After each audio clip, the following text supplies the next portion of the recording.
नमस्कार, बहुत बहुत स्वागत है। मैं अमित सिंह, आप देख रहे हैं प्राइम एजेंडा मेरे साथ। और लगातार पाकिस्तान की बात हम कर रहे हैं, लगातार हिंदुस्तान के जो सैनिक हैं उनके पराक्रम की बात कर रहे हैं। पाकिस्तान के पर कतरने के बाद अब घाटी में डिफेंस फोर्सेस ने अब तक का सबसे बड़ा ऑपरेशन शुरू कर दिया है। सेना और जम्मू कश्मीर पुलिस ने एक ज्वाइंट प्रेस कॉन्फ्रेंस कर इस बात का खुलासा किया कि अभी तक चले अभियान में 6 आतंकी ढेर किए गए हैं। साथ ex army personnel Amit ji हैं, डिफेंस एक्सपर्ट हैं। अमित सर, बहुत बहुत स्वागत है आपका प्राइम न्यूज पर। मेरा पहला सवाल यही है कि एक तरफ तो पाकिस्तान के पर हमने कतर दिए और अब वैली में हम ऑपरेशन किल चला रहे हैं, यानी वैली को भी आतंकियों से मुक्त करने का जो पराक्रम है सेना ने वो शुरू कर दिया है। अमित जी बताइए। I can hear you Amit ji. हाँ, दैट्स गुड। ये जो अपना ऑपरेशन है ये कभी बंद ही नहीं हुआ था, तो ये तो हमेशा चल ही रहा था जी। तो इसके लिए आप अगर बोले कि ऑपरेशन केवल इसकी वजह से स्टार्ट हो गया, वहां पे नॉर्मली हमारे सारे ऑपरेशन चलते रहते हैं राइट डे टू डे, तो उसमें कोई नया नहीं है। और ऐसा भी नहीं है कि ऑपरेशन सिंदूर एक जगह है और बाकी जो ऑपरेशन है वो अपने पहले से ही चलते आ रहे हैं। Right sir. तो hit search and destroy mission चालू है आपका, ठीक है, लेकिन अभी देखते हैं आगे क्या होता है। क्योंकि जब ये इस तरह से जब ये मीटिंग्स पॉलिटिकल और ब्यूरोक्रेट्स और डिप्लोमेसी स्टार्ट हो जाती है तो उससे आर्मी का कोई काम नहीं रुकता, ना ही फोर्सेस का कोई काम रुकता। वो अपना काम अपने हिसाब से करते रहते हैं, तो कहीं पे लिंक नहीं है इसका। तो नेता कुछ भी भाषण दे कहीं पे जाके, पर जो फौज का काम है वो करती रहेगी। इसके लिए कोई डिसीजन के लिए अवेट करना या कुछ करना उसकी जरूरत नहीं पड़ती। तो अपनी जगह अगर आप से पूछे कि ये मिलिटेंट बारे में वो चालू है, वो पहले से चल रहा है, कोई स्पेशल वो नहीं है। सर्च एंड डिस्ट्रॉय तो पूरी टाइम हम लोग 24/7 करते रहते हैं। कर्नल साहब, सेना ने ऑपरेशन ऑल आउट बहुत वक्त से चला रखा है, जैसा कि आप बता रहे हैं, और वैली के अलग अलग इलाकों में लगातार हम ऑपरेशंस भी कर रहे हैं। जो यूथ वहाँ का भटक गया, जो ब्रेन वॉश्ड यूथ है, उनकी काउंसलिंग भी लगातार सेना के लोग करते हैं। अभी जिस तरीके से ऑपरेशन पहलगाम के बाद पूरा कॉम्बिंग ऑपरेशन पूरे वैली में चल रहा है, अभी जो मेरे सूत्र बता रहे हैं और जो खबरें भी हमने आपको दिखाई, पिछले 2-3 दिनों में बहुत एग्रेसिवली जो डिफेंस फोर्सेज उन्होंने कई इलाकों में ऑपरेशन किया, खासकर सोपियाँ और त्राल की बात करें सर तो ये तो हो गया। देखिए, इतना बड़ा कांड हुआ है तो उसका क्या होगा कि अगर आप 100% दे रहे हैं अपना, राइट सर, तो आप 100% करेंगे बिकॉज आपके पीछे बहुत सारे क्वेश्चन हैं और कई सारे आंसर्स हैं। आप जो क्रिश्चियंस को, जो हमारे इनोसेंट जवान हैं, जो हमारे बंदे मरे हैं, सबको जवाब भी देना है हमें। तो इंटरनली जब भी फौज ऐसा कुछ होता है तो हर जगह कहीं भी ऐसा किसी के साथ होता है तो बहुत बड़ी बात होती है। तो अब गेरअप होकर के और स्पीड में काम हो रहा है और मे बी इसके लिए एक्स्ट्रा एफर्ट्स हर जगह लगाए जा रहे हैं, क्योंकि जब तक कि हम वहां नहीं पहुंचे जो हमें चाहिए तो तब तक पीछे नहीं बैठेंगे, तो चलता रहेगा। अभी मोराल हाई है, गुस्सा जायज है और ये चलता रहेगा। तो कोई आप मेरा सोचिए कि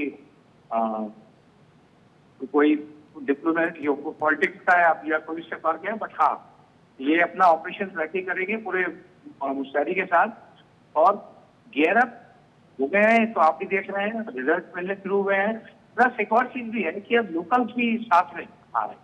राइट सर, लोकल्स के साथ में भी ये गड़बड़ हुआ, सारे लोग मिल गए हैं, कितने सारे मस्जिद से भी अनाउंसमेंट शुरू हो गया है। लोगों को जो मानसिकता है वो चेंज हो रही है। आपने देख लिया और शेड्यूल को बढ़िया काम हुआ है कि हमारी एकता घर से जागृत हो गई बाहर की ओर। तो लोगों को समझ में आ गया कि पाकिस्तान में कोई भविष्य नहीं, बल्कि कश्मीर की जनता को ये पता लग गया है कि कब तक चलेगा। वो भी सोच रही है कि कब तक हम ये केवल ये करते रहेंगे और ना हम आगे बढ़ पाएंगे ना बच्चे आगे बढ़ पाएंगे। राइट तो इसलिए अब सपोर्ट तो कश्मीर की जनता भी दे रही है। जब रिजल्ट ऐसे मिलने लगे तो इसका मतलब आपका इंटेलिजेंस और तगड़ा होगा और आपके पास नेटवर्क में और बंदे आ गए। तो ये यहाँ के जो इंटरनल है, जो इंटरनल सफाई है, यहाँ पे बचे कुचे लोग हैं वो भी जाएंगे और प्लस जो स्लीपिंग सेल्स हैं उनको भी निकाला जाए तो वो करेंगे। आर्मी का अपना ऑपरेशन करने का तरीका होता है, हर एक चीजों का अपना होता है। हम उसको सैल्यूट करते हैं। इतने बंदे हमारे बैठे हुए हैं, दिन रात पूरी एक करके बैठे हुए हैं। कोई भी बंदा जब से ये फैलाव हो रहा है तब से कोई बंदा चैन की सांस नहीं लेगा। तो सारे के सारे गुस्से में और पूरे मुस्तैदी से बैठे हुए हैं कि बहुत हुआ है। ठीक है। बाकी कर्नल साहब हम वेट करते हैं जी जी कर्नल साहब, एक सवाल ये भी था क्योंकि ऑपरेशन पहलगाम के बाद जिस तरह की स्ट्राइक हमारे सैनिकों ने की, एयरफोर्स ने अपना जो पराक्रम दिखाया, हमारी ग्राउंड फोर्सेस ने जिस तरह की मेहनत की और अब हमारे बॉर्डर्स को सेफ रखा, सिक्योर रखा, हमारे डिफेंस सिस्टम ने जिस तरह से सेना ने अपनी अपनी अपनी बाजुओं की ताकत से पाकिस्तान के हर हमले को नाकाम किया है, यहाँ से इंडिया का vision as a defence country किस तरह से आप देख रहे हैं, और यहाँ से सेना का जो एक तरीका है पाकिस्तान को देखने का, क्योंकि फ्री हैंड दिया है पीएम ने कि आप अपने हिसाब से चीज़ें कीजिए, उसे कैसे देखते हैं सर? देखिए, जहां तक की बात है, ऑपरेशन सिंदूर अभी चल रहा है, अभी बंद नहीं। ठीक है, वो ऑपरेशन सिंदूर चलेगा जब तक कि हम एक आदमी को निकाल कर नहीं जड़ से खत्म करेंगे। अभी तक ये है। जब उन्होंने पाकिस्तान पे हमारे ऊपर अटैक किया है, जब ये ड्रोन्स वगैरह उन्होंने डाली और हमारे बंकर्स वगैरह पे भी उन्होंने स्वास्थ्य वो किए हैं, जी सर। उस समय जब ये ऑपरेशन रुका, उससे थोड़ा सा मैं दुखी हो गया था। दुखी इसलिए हो गया था कि मोहम्मद हाइद का पूरा, और क्या चाहिए, अभी पीओके जाके सीधा अंदर जाना था राइट और सर। हमारे को रिटेलिएट कर लेना। 2 दिन 3 दिन ये चुप हो जाता, हमें काम कर लेने देते, उसके बाद जो करना था पॉलिटिशियंस को अपना कर लेते, तो वो सेटिस्फेक्शन डिससेटिस्फेक्शन ही है। बाकी sir. इंडियन आर्मी, यहाँ तक बात है, हमारी फौज के बराबर कोई फौज नहीं। जज्बा जितना हिंदुस्तानी सैनिक के अंदर होता है, और प्लस जो मुस्तैदी से काम करते हैं और प्रोफेशनलिज्म जो हमारे में है, जो कॉम्बैट हमारे अंदर ट्रेन बंदे जितने अच्छे हैं, ये पूरी टाइम पीस में भी ट्रेनिंग करते हैं ढंग से, ताकि फील्ड में रिजल्ट दे सके।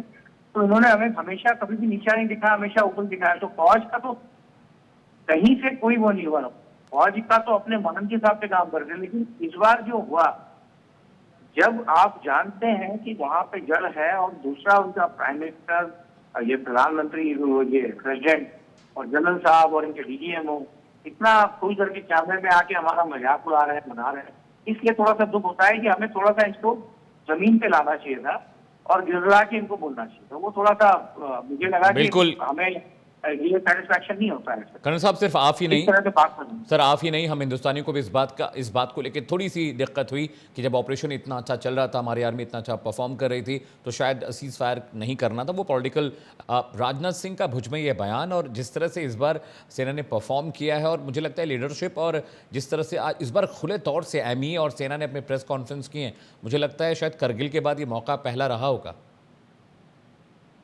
देखिए, हर एक आदमी, उनकी मिनिस्ट्री है, वो डिफेंस मिनिस्टर है, उनका पूरा ये काम है कि फौज का मोराल हाई करें, फौज की प्रशंसा करें, उनको और आगे बढ़ने पर, यही काम होता है डिफेंस मिनिस्टर का। वो अपनी ड्यूटीज कर रहे हैं और फौज अपनी ड्यूटीज कर रहे हैं। रिजल्ट ज्यादा इंपॉर्टेंट है हमारे लिए समय, और हम सारे हिंदुस्तानी जितने भी वेटरन भी हैं, हम सब ये देख रहे हैं कि हमें रिजल्ट क्या मिल रहा है। हमने केवल रिजल्ट, अच्छे रिजल्ट, अभी तक हमने ये चीज पता लग गई कि हम जो चीजें अभी इस ऑपरेशन में जो हमने यूज की, वो कैपेबिलिटीज हमें पता लग गई, और इससे दुनिया को भी पता लग गया कि हमारे पास जो हथियार है, जो हमारी कैपेबिलिटी है रोकने की, air defence system and all, ये बहुत अच्छा रहा। इनफैक्ट इससे आपके बाजार वगैरह भी बाहर के बढ़ेंगे। जो रशियन वाला जो S-400 और ये इस तरह के कई सारे मैगजीन्स के साथ साथ जो अपने प्लेन है, राफेल है, बाकी जो हमने अपनी मिसाइलें जो डाली हैं, सब, और ये चीज का फायदा, प्लस जो किस तरह से जो जितना टास्क दिया गया था हिंदुस्तानी फौज को, वो हिंदुस्तानी फौज ने बहुत अच्छी तरीके से किया। और जब कोई हिंदुस्तानी फौज अपना काम अच्छी तरीके से कर रही है, तो उसका तारीफ तो करेंगे। तो माननीय जो अपने राजनाथ सिंह जी है, उनको, उनका अपना डिफेंस मिनिस्टर जो अपना एज ए जो उनकी ड्यूटी बनती है वो कर रहे हैं, उनका काम है फौज का मोराल को हाई करना है। ये डिफेंस मिनिस्टर का यही काम होता है। Right sir. और देखना कि कहीं से कुछ अगर रिक्वायरमेंट है जो पॉलिटिकली है, कहीं ब्यूरोक्रेटिक अप्रोच चाहिए, तो उसको रोकने के लिए सब चीजें की जाए, वो कर रहे हैं जो उनको करना है। बाकी आर्मी का जहां तक का सवाल है, ऑपरेशन वो अपने हिसाब से मुस्तैदी से कर रही। और हाँ, अभी आपको अपने फौज के पूरा भरोसा होना चाहिए, मौका बस खाली नहीं लगेगा, जज्बा भी बहुत है, और जब इनको नीचे लाना है जमीन पे, वो फौज में हमें बस खाली अपने पत्रकारों को संभाल के रखना, सोशल मीडिया के खासतौर पे, कि फालतू की चीजें रिपोर्ट मत करें, इससे हमारा मोरल डाउन होता है, हमारी बेइज्जती होती है। अब उधर लाहौर किसी पत्रकारों ने अपने नेशनल मीडिया में बोल दिया लाहौर, कराची, पता नहीं, मैं भी उस दिन आ गया, बैठा हुआ था चैनल पे, तो मुझे भी लगा ऐसा कुछ हो गया। क्या ठीक है, कमेंट्स मैंने नहीं किए, बट ऐसे तरीके से आप अपनी फौज का गरिमा को ठेस पहुंचा, जो हमारा काम। हमने जो काम किया प्रिसीजन से, जहाँ पे हमें मारना था लोगों को हथियार से, और जहाँ हमें दिखाना था कि कोई सिविलियन कैजुअलिटी ना हो, हमने उसको बहुत बखूबी तरीके से किया। हमने अपनी मशीनों से और बिना किसी उसके अपने बंदे को, हमारे रिटेलिएशन में जो उन लोगों ने जो हमारे बंदे मारे हैं, जो हमारे पुंछ के इंटेंस बंदे मारे हैं, राइट सर। उसका मुझे लगता है कि अभी वो उसका बदला लेना जरूरी है, रिवेंज बहुत जरूरी है। आप अपना पैसे छोड़ नहीं सकते, क्योंकि उसके बाद उन्होंने मजाक ही हुआ है हमारे बंदों के साथ में गलत करके। आप लगातार ठीक है, आप टैकल कर रहे थे, आपने सिविलियन लाके हमारे पकड़े, आपने मिलिट्री लाके हमारे पकड़े, राइट सर। लेकिन जब एक्ट ऑफ वॉर आपने स्टार्ट कर दिया तो फिर 2 दिन थोड़ा सा और दे देते हमें, तो हम थोड़ा सा इनको इतना जमीन पे ले आते कि डीजीएमओ को माइक भी नहीं मिलता कि कैसे बात करनी। राइट वैसे सर। भी उन लोग को मैं देख ही नहीं कर्नल आया, साहब, क्या कर्नल कर साहब, रहे थे। ये तो मैं बिल्कुल देख पा रहा हूँ कि आपकी जो तकलीफ है वो बिल्कुल जायज़ है, और आप जो पॉइंट्स रख रहे हैं वो भी बहुत मेरी तकलीफ है, आप वैलिड। सबकी तकलीफ है। हाँ, मेरी भी तकलीफ है सर, हिंदुस्तानी ये आप- पूरे हिंदुस्तान की तकलीफ है, मेरी भी तकलीफ है। मैं भी चाहता था कि ये बड़ा मौका था, पाकिस्तान को उसकी हैसियत और औकात बता सकते थे। लेकिन सर एक सवाल मेरा ये भी है, हमने पाकिस्तान के बहुत सारी फौजी इंस्टॉलेशन को ख़राब कर दिया, बर्बाद कर दिया, उनका डिफेंस सिस्टम हमारे एयरफोर्स ने तबाह बर्बाद कर दिया, बहुत सारे जो उनके एयर बेसिस थे वो हमने तबाह बर्बाद कर दिए। तो क्या अब इसकी रिकवरी में पाकिस्तान को कितना वक्त लगेगा? पहला सवाल तो सर ये, देखिए, और दूसरा ये मैं क्योंकि बिल्कुल कह उनकी रहा हूँ, सारी चीज़ें उन्होंने- बर्बाद हो गई थी, शायद इसीलिए सीज फायर के लिए घुटनों पर आए थे वो सर। देखिए ये अभी पता लग गया, मैं इस पे जल्दी कमेंट नहीं करूंगा। हमारी एयरफोर्स ने और नेवी ने और आर्मी ने क्लियरली करके बता दिया, पिक्चर दिखा दिया, बट उनको अगर नहीं लग रहा है, वो कह रहे हैं कुछ नहीं हुआ है, कह रहे कोई नुकसान नहीं हुआ है, तो इसलिए जब तक दुश्मन खुद ना ठीक के बोले ना, तब तक मजा नहीं आता। Right sir. हम अपनी तरफ से बोल लेते हैं, हम ठीक है बढ़िया, और हम और जगह में इतना बढ़िया, यदि ऐसे बोले तो और मौके मिले हमें, और भी इनकी पूरी तरीके से इकोनॉमी डाउन करनी। ये तो बिल्कुल बाहर की ओर खड़े होकर बोल रहे हैं, दिखाओ कौन सा इलाका है, कहाँ नुकसान किया है, बताओ कितने बंदे मारे हैं, उनकी लाशें बताओ। कुछ चीजें होती हैं जो इंटरनेशनल मीडिया पे भी लोग दिखा रहे हैं।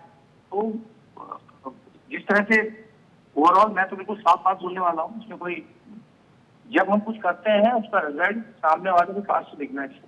और आज के टाइम में जो व्हाट्सएप और कैमराज और हर चीज अवेलेबल है, तो सबकी पिक्चरें तुरंत आ जाती हैं।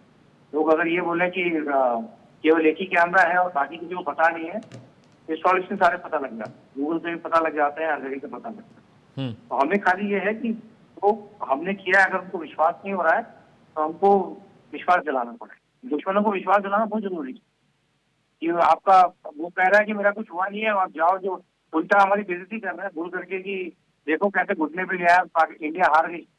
इतना आदमी ऐसे नहीं बोलता, उसको हम ऐसे मजाक तो नहीं ले सकते कि ठीक है अगर नुकसान नहीं हुआ है, मिसाइल ने ठीक से काम नहीं किया, तो फिर 2 दिन थे, 2 दिन में कर देनी चाहिए ये सब काम।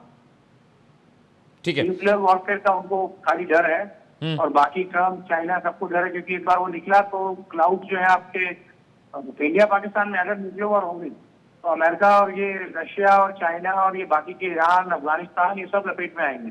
और 1 साल 1.5 साल लग जाता है उसको, पूरा क्लाउड लगता है ना न्यूक्लियर वॉर के लिए, तो हम तैयार भी नहीं। और ये ऐसे शख्स है ना, ये कुछ भी कर सकते हैं, इनका भरोसा नहीं कर सकते। लेकिन भरोसे के साथ साथ ये भी नहीं कि वो आप आकर के हमारे साथ गलत करते हैं। पाकिस्तान की अगर मंशा है कि वो अपना आतंकवाद खत्म कराना चाहती है, और उसको लगता है कि वो भी हमसे लड़ रहा है, तो झूठ बोलने की जरूरत नहीं है। हमारे को साथ ले लिया, हम नेबर्स में, और साथ में ज्वाइंट ऑपरेशन करा दे। अभी वो उनका मंत्री बोलता है खुला होकर के ये जो हिजबुल और ये सब बंदे हैं, ये देश के लिए लड़ रहे हैं उनके, तो ऐसे नहीं होता कि आप एक जगह मिलिटेंट जितने हैं, आप उसकी ऑर्गेनाइजेशन यहाँ से हमने डिक्लेयर किया कि ये टेररिस्ट है, वहां जाके आपने उसका नाम चेंज करके रजिस्ट्रेशन करा दिया, एक इस्लामिक सोसाइटी है, वो इस्लामिक रिलीजन वाला एक बना दिया आपने, ट्रस्ट वगैरह या कोई भी ऑर्गेनाइजेशन, और बता दिया तो इस मुद्दे पे आई है, अच्छा मुद्दा है इनका। तो ये सब चीजें जो है ना गलत। बट हमारी जो कश्मीर की जनता है यहाँ की और पीओके की, जैसे बलूचिस्तान अलग हो रहा है, बलूचिस्तान अगर अलग हो गया, हिंदुस्तान को स्ट्रेटेजी से तुम्हारा जो डिप्लोमेसी हमें राजनाथ सिंह खेल रहे हैं, तो उस समय मंत्रिमंडल जो है तो पूछना चाहिए बलूचिस्तान के लिए, बलूच के भाई बहन जितने हैं उनको सपोर्ट करना चाहिए हमें।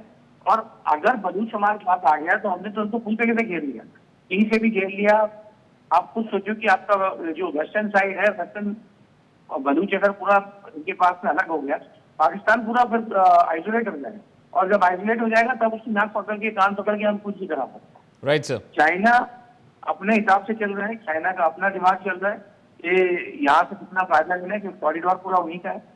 तो कॉरिडोर का पूरा यूज कर रहे हैं वो। लेकिन जो पाकिस्तान के बंदे बैठे हैं, जो जनरल साहब है, जो उनका हेड ऑफ द स्टेट है, वो बंदा आकर के खुद तक कि हमारे प्रधानमंत्री का और हमारे देश का मजाक बनाता है, तो हमें मान लेना चाहिए कि कुछ नहीं है।